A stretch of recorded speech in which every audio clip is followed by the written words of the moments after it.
6.13 지방선거가 성큼성큼 다가오고 있습니다. 이제 얼마 남지 않았습니다. 자, 그러니까는 저희가 사실 정치데스크 시간에 지방선거 얘기를 틈틈이 짚어드렸는데 아무래도 지방선거의 꽃은 서울시장 선거 아니겠습니까? 이 서울시장 선거와 관련해서 이 변수가 조금씩 계속 막 생겨나는 것 같아요. 여의도 정치권에. 근데 이번에 이 변수는 이 인물이 될 것 같은데요. 먼저 누군지 궁금하시죠? 영상으로 만나보시겠습니다. 저는 신당이 창당되는 날인 2월 13일에 통합을 완결시키고 대표직에서 물러나겠습니다. 못 들었어요. 잘 안 들려요. 저는 반대를 위한 반대 주장에는 신경 쓰지 않습니다. 저는 한 분이라도 더 함께 할 수 있도록 최선을 다해서 소통하고 있습니다. 아니, 잠깐만요. 그러면 안철수 지금 대표가 서울시장 선거에 변수로 떠올랐다는 건데 이거 갑자기 무슨 얘기예요?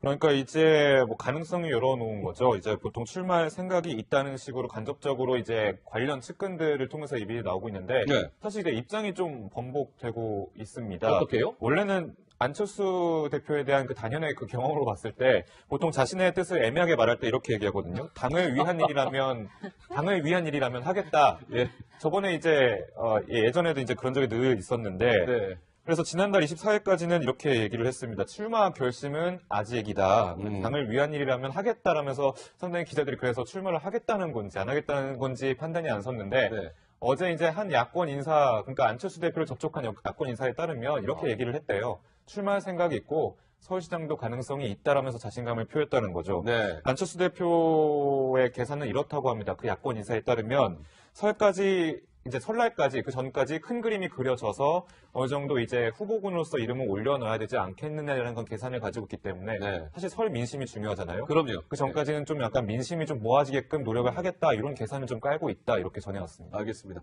강 기자가 이 안철수 대표의 화법을 열심히 좀 연구를 해왔군요. 더 연구를 해봐야 될 것 같아요. 아직까지는 잘 모르겠는데요. 예. 알겠습니다. 자, 안철수 대표가 이제 사실 저 얘기는 당에 도움이 된다면 서울시장 출마할 생각도 있습니다. 이 얘기는 아마 아주 적극적으로 고민을 하고 있는 것만은 분명해 보입니다. 안 대표가요. 자, 근데 저는 안 대표가 이 시점부터 서울시장 출마를 뭔가 마음속에 좀 그리지 않았을까 싶은 생각을 해봤거든요. 안 대표의 목소리 준비했습니다. 들어보시죠. 이분이 그 당내 경선을 위해서 친문 세력에게 메시지를 던지는 목적으로 이렇게 말씀을 하시는구나 라고 이해했습니다. 그렇지만 저는 넘지 말아야 될 선은 안 넘으셨으면 좋겠습니다. 그러니까 사실은 박원순 시장한테 서울시장 후보직을 한번 양보했던 안철수 대표 아니겠습니까? 이도하 의원님. 네. 이번에는 그럼 정말 박원순 시장과 안철수 대표 간의 이 뭐랄까요? 빅매치가 성사가 될까요? 어떻게 보십니까? 네, 사실 이제 그거는 좀 두고 봐야 될 것 같은 게요. 안철수 대표가, 이제 안철수 전 대표라고 해야 되나요? 안철수 대표가 사실 서울시장 출마설을 흘리게 되면 야권에서 일정 부분 안철수 대표로 거의 단일화 내지는 아니면 그 주요 후보로 나오는 경우에 여당은 항상 거기 경쟁자를 생각하고 당내 경선을 치를 수밖에 없습니다. 네. 근데 더불어민주당 내부에서 당내 경선을 치를 때 지금 만만치 않은 후보들이 많잖아요. 근데 그 사람들이 박원순 시장이 지금은 제일 유력하거든요. 근데 박원순 시장을 같이 공격할 때 제일 좋은 그 공격 포인트가 당신은 안철수 전 대표가 나올 수도 있는데 안철수 대표한테 양보를 받아서 서울시장이 됐던 사람 아니냐. 네. 그러니까 안철수 대표와 경쟁을 하면 안철수 대표가 양보하려고 하거나 아니면 시민들이 그런 반응을 보일 때 경쟁력이 떨어진다. 네. 그러니까 당내 경선에서 박원순 시장은 안철수 대표가 나올 땐 불리하니까 우리를 뽑아달라, 나를 뽑아달라 이런 식으로 나오니까요. 당내 경선부터 영향을 미칠 것 같습니다. 좋습니다. 서울시장 선거가 점점 흥미진진해지는 것 같습니다. 자, 그렇다면 여론조사 한번 볼까요? 여론조사 한번 봐야 될 필요가 있겠죠. 안철수 대표가 서울시장 출마 가능성을 내비쳤는데 근데 노 기자 아직은 한 자릿수대예요, 그렇죠? 네, 예. 저게 보름 전에 여론조사인데요. 1월 14일 조사인데 박원순 시장이 50.2%고 안철수 대표가 9.4라서 5배 정도 차이가 나잖아요. 그리고 출마를 한다는 얘기를 하지도 않았던 황교안 전 국무총리가 28.4%를 얻고 있어서 사실은 야권 내 후보 중에 단일화가 안철수 대표로 된다는 보장도 없어 보여요. 만약에 황교안 총리가 나온다고 한다면. 그렇기 때문에 저 지지율 이런 것들이 사실 추이가 중요하겠습니다만은 예. 안철수 대표 입장에서는 좀 신경 쓰이는 부분이 아닐까 이런 생각이 듭니다. 아직 뭐 선거가 그래도 좀 남아있기 때문에 저 조사가 뭐 절대적인 수치를 의미하는 건 아니겠죠. 그러면 노 기자한테 이어서 질문을 할까? 이럴 가능성이 있습니까? 그러니까 안철수 대표가 통합신당에서 이제 후보로 나오고 한국당은 사실 서울시장 후보가 뭐 이렇다 할 인물이 없잖아요. 그러면 한국당하고 이 안철수 대표가 약간 서울시장 선거에서 연대할 가능성 좀 있습니까? 지금은 사실 한국당과 국민의당 그리고 국민의당과 바른 그 정당의 그 통합하는 신당이 결이 맞지가 않습니다. 그렇지만 사실 선거라는 게 서로 지금은 우리가 경쟁력 있는 후보를 내겠다라고는 하지만 실제로 선거가 임박했을 때 민주당이 밀린다면은 여러 가지 가능성이 또 생길 수가 있거든요. 어허. 실제로 이런 가능성을 그 좀 얘기를 한 분이 있는데 그래요? 예, 정두환 전 새누리당 의원이 이런 얘기를 했습니다. 이제 안철수의 서울시장 출마는 결과적으로는 한국당과의 연대를 염두에 둔 거다. 이런 분석을 내놨는데요. 아무래도 정두환 전 의원도 정치판에 좀 오래 계셨던 분이다 보니까 아무래도 이게 조금 선거가 임박을 했을 때 어느 정당이 이 지역을 좀 갖고 나머지 정당은 다른 지역을 갖고 이런 식으로 약간 나눠먹기 식으로 야권 연대가 이루어지지 않겠냐 이런 가능성을 얘기를 하신 것 같아요. 네. 실제로 이제 남경필 경기지사 같은 경우에 안철수 대표를 한번 만난 적이 있었는데 만나고 나서 기자들한테 어떤 얘기를 했냐면요. 만약에 내가 한국당에서 경기지사 후보가 된다면 나중에 뭐 연대를 통해서 여야 1대1 후보 구도를 만들어 보겠다라는 얘기를 해서 야권 연대의 어떤 이제 필요성, 그 가능성이 이번 선거에서 좀 중요한 그 관심 포인트가 되지 않을까 이런 가능성을 예비쳤습니다.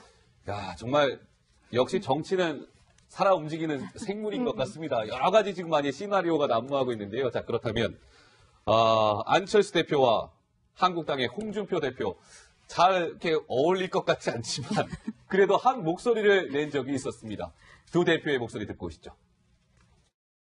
얼마나 딸을 봤으면 얕잡아 봤으면 그런 일이 일어나겠나. 그런데 왜 갔을까?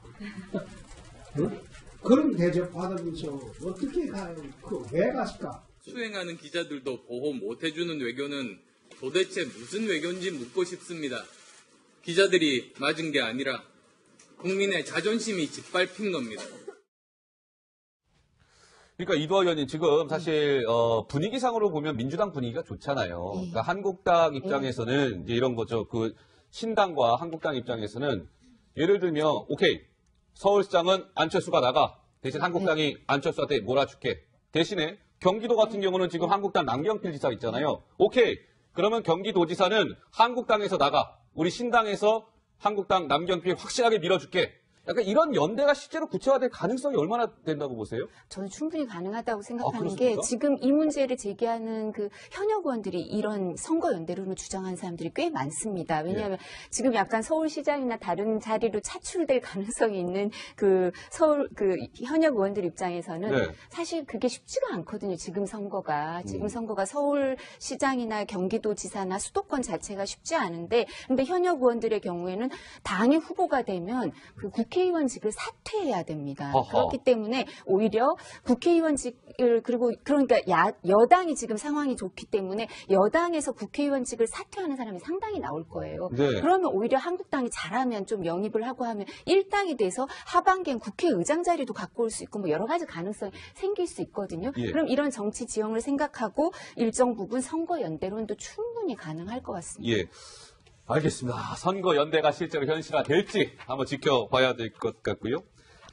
안철수 대표가 예를 들어서요, 서울시장에 출마하게 되면, 더불어민주당 쪽에서 내가 안 대표랑 한번 붙어볼 의향이 있어. 강력하게 지금 손들고 있는 인물이 또 한 명 있다면서요, 강 기자? 네, 최근에 이제 복권된 정봉주 전 의원인데요. 예. 어제 이제 기자들과 만나서 이런 얘기를 했다고 합니다. 정치 초년생 안철수가 5년간 대한민국 정치를 농단한 것을 제대로 밟아버리겠다. 그러면서 이제 안철수 나와라 라면서 이제 주장을 한 건데 게다가 이제 안 대표에 대한 좀 독설을 계속 이어갔는데요. 정치를 너무 우습게 한다. 예. 그러니까 이 세금을 몇 % 결정하는 것, 중앙선을 넘지 말라는 것, 이 모두가 정치고 정치는 하나의 삶의 철학 같은 건데 너무 가볍게 무시하고 있다. 예. 그래서 용서할 수 없다라면서 쓴 소리를 계속 날렸습니다. 시청자 여러분, 그게 약간 예고가 됐던 것 같습니다. 지난달에 채널A의 대표 프로그램, 외부자들의 정봉주 전 의원이 출연해서요, 얘기한 게 있습니다. 저희가 찾아봤습니다. 들어보시죠. 온갖 정치 일정의 목표를 다 대통령한테 맞춰놓고 있어갖고 아니 대통령을 안 하면 정치를 잘 못합니까?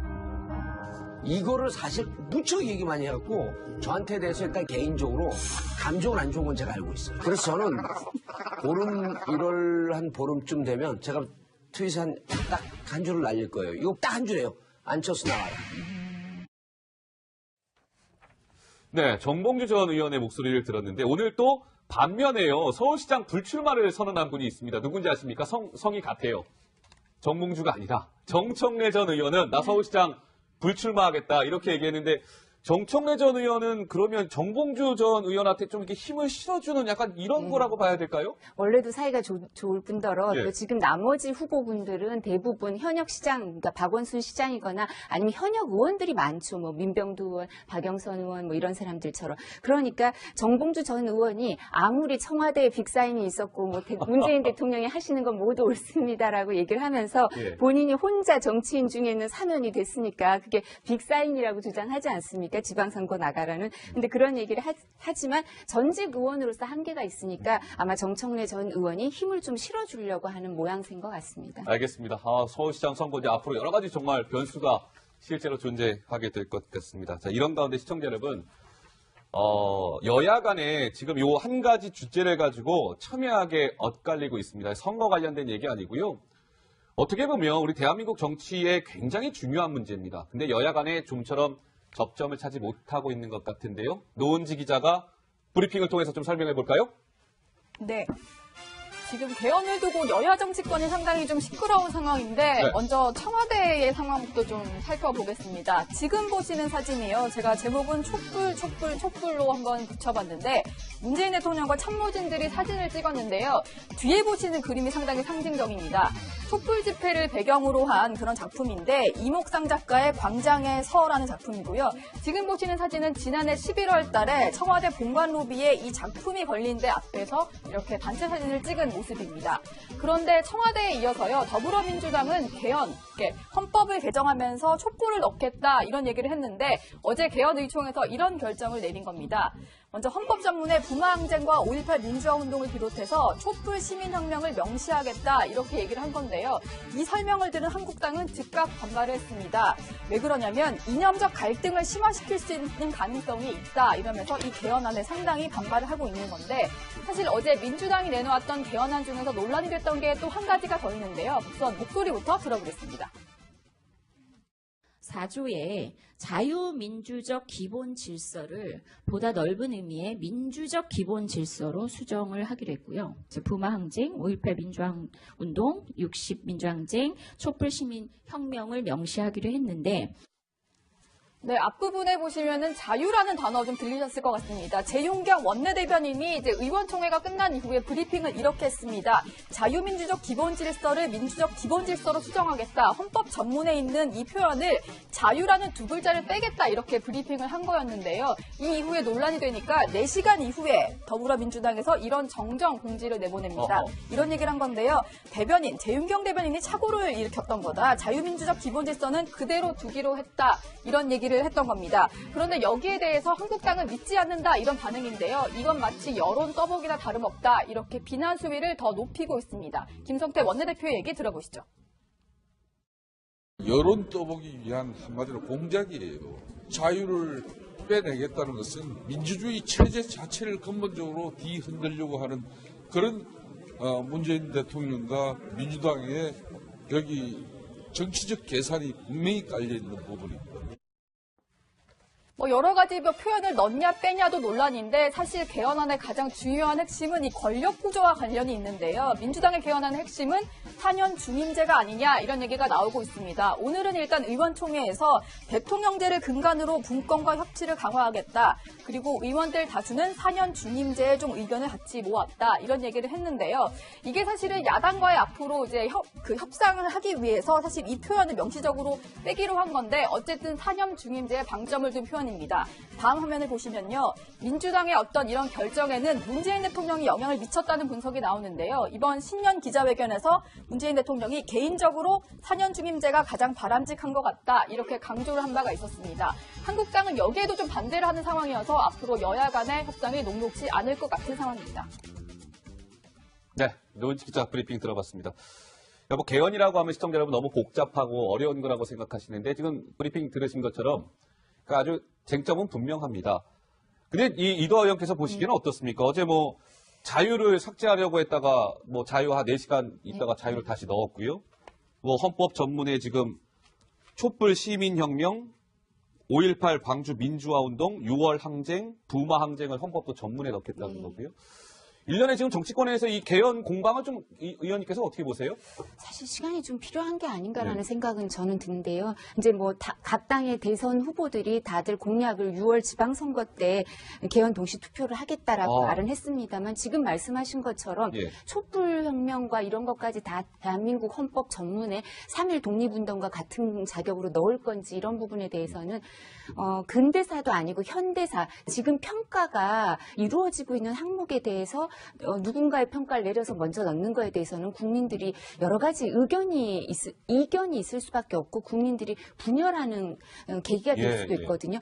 헌법은 국민 통합의 내용을 헌법으로 만드는 겁니다. 근데 그게 아니라 오히려 국민을 분열시킬 수 있는 내용이 들어가는 건 적절치 않고 아까 말씀하신 것처럼 그 자유민주적 기본 질서에서 통일을 기조를 추구하느냐 아니냐는 거는 우리한테 너무 절체절명이 중요한 내용이거든요. 근데 이제 그게 오락가락 해프닝으로 정리를 하셨다 그러는데 지금 재윤경 원내대변인이 설명하는 거 보면 자유민주주의에서 민주주의로 가는 건 보다 넓은 의미다. 이렇게 그 부연 설명도 해주시는데 그게 과연 정말 그냥 착각이었을까.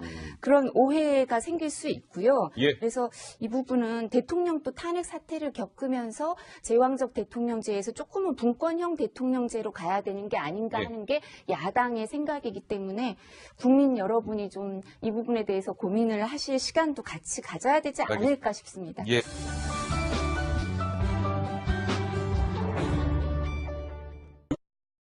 6.13 지방선거가 성큼 다가오고 있습니다. 이제 얼마 남지 않았습니다. 자, 그러니까는 저희가 사실 정치데스크 시간에 지방선거 얘기를 틈틈이 짚어드렸는데 아무래도 지방선거의 꽃은 서울시장 선거 아니겠습니까? 이 서울시장 선거와 관련해서 이 변수가 조금씩 계속 막 생겨나는 것 같아요. 여의도 정치권에. 근데 이번에 이 변수는 이 인물이 될 것 같은데요. 먼저 누군지 궁금하시죠? 영상으로 만나보시겠습니다. 저는 신당이 창당되는 날인 2월 13일에 통합을 완결시키고 대표직에서 물러나겠습니다. 못 들었어요. 잘 안 들려요. 저는 반대를 위한 반대 주장에는 신경 쓰지 않습니다. 저는 한 분이라도 더 함께 할 수 있도록 최선을 다해서 소통하고 있습니다. 아니, 잠깐만요. 그러면 안철수 지금 대표가 서울시장 선거에 변수로 떠올랐다는 건데. 사실 서울 민심이 중요하잖아요. 그럼요. 그 전까지는 좀 약간 민심이 좀 모아지게끔 노력을 하겠다 이런 계산을 좀 깔고 있다 이렇게 전해왔습니다. 알겠습니다. 강 기자가 이 안철수 대표의 화법을 열심히 좀 연구를 해왔군요. 더 연구를 해봐야 될 것 같아요. 아직까지는 잘 모르겠는데요. 알겠습니다. 자, 안철수 대표가 이제 사실 저는 저 얘기는 당에 도움이 된다면 서울시장 출마할 생각도 있습니다. 이 얘기는 아마 아주 적극적으로 고민을 하고 있는 것만은 분명해 보입니다. 안 대표가요. 자, 근데 저는 안 대표가 이 시점부터 서울시장 출마를 뭔가 마음속에 좀 그리지 않았을까 싶은 생각을 해봤거든요. 안 대표의 목소리 준비했습니다. 들어보시죠. 이분이 그 당내 경선을 위해서 친문 세력에게 메시지를 던지는 목적으로 이렇게 말씀을 하시는구나 라고 이해했습니다. 그렇지만 저는 넘지 말아야 될 선은 안 넘으셨으면 좋겠습니다. 그러니까 사실은 박원순 시장한테 서울시장 후보직을 한번 양보했던 안철수 대표 아니겠습니까? 이도하 의원님. 이번에는 그럼 정말 뭐 박원순 시장과 안철수 대표 간의 이 뭐랄까요? 빅매치가 성사가 될까요? 어떻게 보십니까? 네, 사실 이제 그거는 좀 두고 봐야 될 것 같은 게요. 안철수 대표가, 이제 안철수 전 대표라고 해야 되나요? 안철수 대표가 사실 서울시장 출마설을 흘리게 되면 야권에서 일정 부분 안철수 대표로 거의 단일화 내지는 아니면 그 주요 후보로 나오는 경우에 여당은 항상 거기 경쟁자를 생각하고 당내 경선을 치를 수밖에 없습니다. 근데 더불어민주당 내부에서 당내 경선을 치를 때 지금 만만치 않은 후보들이 많잖아요. 근데 그 사람들이 박원순 시장이 지금은 제일 유력하거든요. 있거든요. 근데 박원순 시장을 같이 공격할 때 제일 좋은 그 공격 포인트가 당신은 안철수 전 대표가 나올 수도 있는데 안철수 대표한테 양보를 받아서 서울시장이 됐던 사람 아니냐. 그러니까 안철수 대표와 경쟁을 하면 안철수 대표가 양보하려고 하거나 아니면 시민들이 그런 반응을 보일 때 경쟁력이 떨어진다. 그러니까 당내 경선에서 박원순 시장은 안철수 대표가 나올 땐 불리하니까 우리를 뽑아달라, 나를 뽑아달라 이런 식으로 나오니까요. 당내 경선부터 영향을 미칠 것 같습니다. 알겠습니다. 서울시장 선거가 점점 흥미진진해지는 것 같습니다. 자, 그렇다면 여론조사 한번 볼까요?